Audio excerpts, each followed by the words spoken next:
చూడు బిడ్డ, అమ్మ ఊకే నన్ను కోపడుతుంది, ప్రతి దానికి తీరుతుంది అని నువ్వు మనసులో అనుకుంటావు కావచ్చు. కానీ అమ్మ బాపు ఏది చెప్పినా నీ మంచి కోసమే చెప్తారే. నువ్వు మంచిగా ఉండాలనే చెప్తారు. 24 గంటలు ఫోన్ చూస్తే ఏమవుతుంది చెప్పు? మంచిగా కష్టపడి చదువుకొని ఏదో ఒక జాబ్ తెచ్చుకోవాలి. అర్థమైతుందా? వీళ్ళు ఇట్లన్నారు, వాళ్ళు అట్లన్నారు అని ఎప్పుడు కోపపడద్దు, బాధపడద్దు. అట్లా అని స్కూల్లో ఎవరేమన్నా అంటే మాకు చెప్పకుండా ఉండద్దు. టీచర్లు ఏమన్నా, దోస్తులు ఏమన్నా, అమ్మ గిది సంగతి అని అమ్మకి చెప్పాలి. పో నాకెప్పుడు భయం అయితే నాన్నకి చెప్పాలి. ఇద్దరిట్లల్లా ఎవరికో ఒకరికి చెప్తే వాళ్ళని పోయి మేము అడుగుతాం.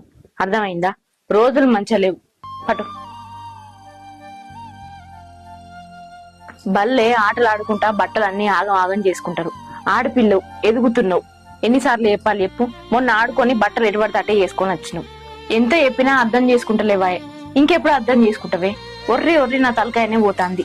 రోజు రోజుకి భయం అవుతాంది ఎట్లా ఏంది అనేది. చూడు బిడ్డ, మాకు తెలియకుండా దోస్తులతోటి వాళ్ళింటికి వీళ్ళింటికి అని ఎటు పోవద్దు. చక్కగా బడికి పోతే మళ్ళీ బడికా నుంచి ఇంటికే రావాలి. అర్థమైందా?